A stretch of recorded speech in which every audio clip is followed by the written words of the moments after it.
일교차가 아주 큰 날씨라고 일기예보에서 그러네요.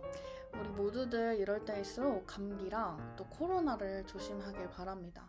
그리고 아직 아픈 친구들이 있는데 우리 그런 친구들도 어서속히 빨리 나을 수 있도록 기도할게요. 오늘 말씀은 어제 우리가 주일 예배 시간에 함께 봤던 내용과 이어집니다.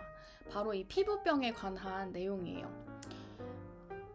18절에서 23절은 이 치료된 종기, 그 피부병에 있는 원인이 다시 감염된 경우에 제사장이 어떻게 진찰하고 격리해야 하는지에 대해 설명합니다. 그리고 24절에서 28절은 이 화상에 의해 피부가 감염됐을 때를 설명하고 있습니다.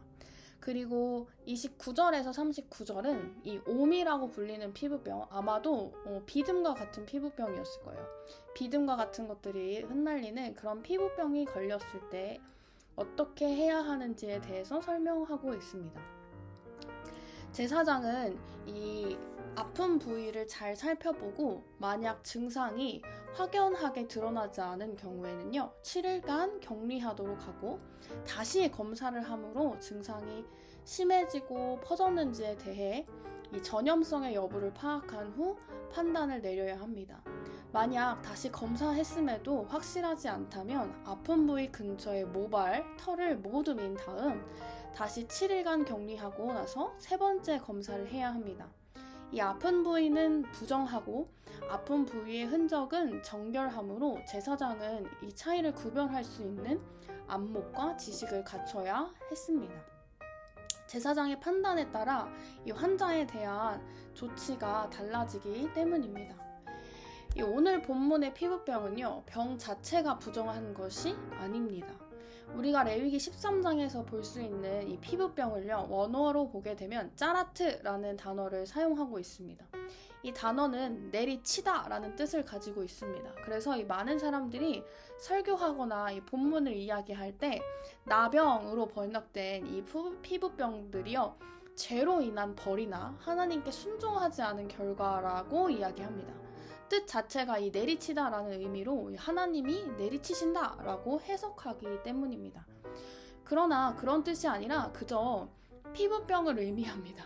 이 부정하다고 하는 것이 그 피부병이 죄의 결과로 부정하다는 뜻은 아닙니다. 우리가 코로나를 통해 경험하듯이 이 전염성이 강한 피부병의 경우 개인뿐만 아니라 공동체를 위험에 빠뜨릴 수 있기에 하나님은 부정을 선언하시고 격리를 통해 개인과 공동체 모두를 보호하셨던 것입니다. 이 제사장은 피부에 생긴 병을 진찰하고 처리하는 의사의 역할은 했지만 그 병을 고칠 수 있는 능력은 없었습니다. 그래서 단지 분리와 구분해냄으로 인해서 이 이스라엘 백성이 계속 거룩함을 유지할 수 있게 도왔습니다. 그래서 우리가 레위기에 나온 이 정결법들을 잘 살펴보면 진짜 목적은 부정한 사람을 멀리하고 소멸시키는 것이 아니라 그 사람이 회복되어 다시 다른 사람들과 함께 접촉하고 같이 살아갈 수 있는 나를 위해 있는 것임을 우리는 알 수 있습니다. 예수님은 이 마태복음 10장 7절 8절에 예수님이요, 나병 환자가 깨끗하게 되는 날을 선포하셨습니다. 제자들을 보내시며 나병에 걸린 사람들을 깨끗하게 하라고 명령하십니다. 그리고 예수님은 누가복음 5장 12절에서 14절에서는요, 직접 나병 환자에게 손을 대셔서 깨끗하게 하심으로 정말 하나님이 원하셨던 이 정결규례의 진정한 의도를 예수님이 이뤄주셨습니다. 레위기의 정결법은 결코 아픈 사람을 저주하거나 부정하게 여겨서 사회에서 영원히 격리하는 것이 아니었습니다. 이스라엘의 사람들은 혈루증을 가진 여인이나 나병 환자들을 부정하다고 상대도 하지 않고 철저히 소외시켰지만 예수님은 그들을 직접 치료하셔서 그들이 다시 일상으로 돌아가도록 하셨습니다.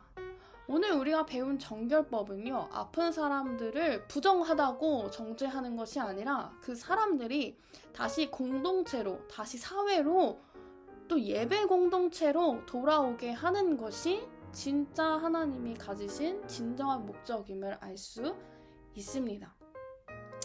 우리가 흔히 병이 걸렸을 때 벌 받는다라고 흔히 생각하지만 물론 때에 따라 다르고 정말 하나님의 의도하심과 하나님의 뜻이 무엇인지 구별하는 것이 너무 중요하겠지만 우리 안에 너무 쉽게 누군가를 정죄하거나 누군가를 판단해서는 안 되겠죠. 사랑하는 아동부 공동체 여러분, 오늘 말씀을 통해 우리가 하나님의 말씀을 오해하고 의도를 잘 알지 못해서 이 하나님의 말씀이라는 이유로 누군가를 판단하고 정죄하고 소외시키지는 않았나요? 이 하나님은 이 땅의 모든 사람들을 사랑하십니다. 우크라이나에서 죽어가는 사람들도 그 전쟁을 피해하는 사람들도 사랑하시지만 하나님은 러시아에 있는 사람들도 분명히 사랑하신 하나님이십니다. 그리고 나를 사랑하시듯 내 옆에 사람도 사랑하고 계십니다. 그런 하나님을 기억하며 오늘도 우리가 마음껏 내 주변을 사랑하는 내 주변의 사람들을 사랑하는 하루가 되기를 바랍니다. 누군가를 정죄하고 판단하는 것이 아니고 또 누군가를 소외시키는 것이 아니라 정말 함께 우리가 더불어 살아가고 함께 서로를 아끼고 사랑해 가는 것이 정말 하나님의 뜻인 것을 기억하는 하루가 되기를 바랍니다. 그럼 또 내일 만날게요. 안녕.